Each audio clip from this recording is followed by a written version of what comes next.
New this morning, the 4th of July holiday weekend is usually a busy time for travel, but the pandemic is putting a damper on plans. KSBY News reporter Asia Gore joins us live in San Luis Obispo with details. Good morning, Asia. Good morning, Christina. Independence Day typically brings a wave of visitors to the Central Coast, meaning packed hotels, beaches, and restaurants. And while many activities and events are canceled due to the pandemic, we may still see a surge in visitors.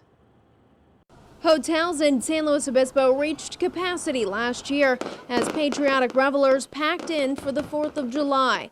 The Apple Farm Inn on Monterey Street expecting more guests this weekend than it's seen since March, but still nothing compared to last Independence Day.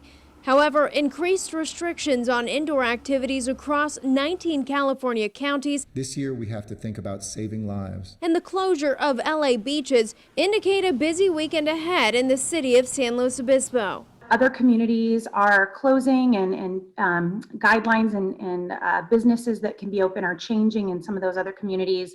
Of course, that will potentially bring new or different visitors here into our community. What we're anticipating is that we will have another busy weekend.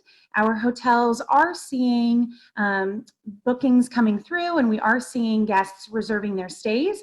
However, what we do know is that guests are making last-minute visitation decisions to travel into destinations. Occupancy at Lake Nacimiento, a popular destination for Central Coast residents, is also limited. Management at Lake Nacimiento Resort says 4 out of 5 campgrounds will be open. All but the Oak Knoll campsite, though, will have reduced capacity to prevent the spread of COVID-19. Day use permits for fishing and hiking capped at 100, and launching permits for trucks and trailers maxed out at 250. Masks will be required in all buildings, and park rangers patrolling to ensure social distancing.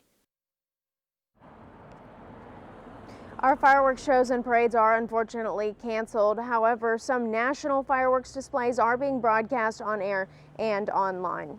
Live in San Luis Obispo, I'm Asia Gore, KSBY News. Thanks, Asia. Some good alternatives. AAA is not releasing a specific July 4th travel forecast this year, but predicts 707 million Americans will travel this summer compared to 828 million last year.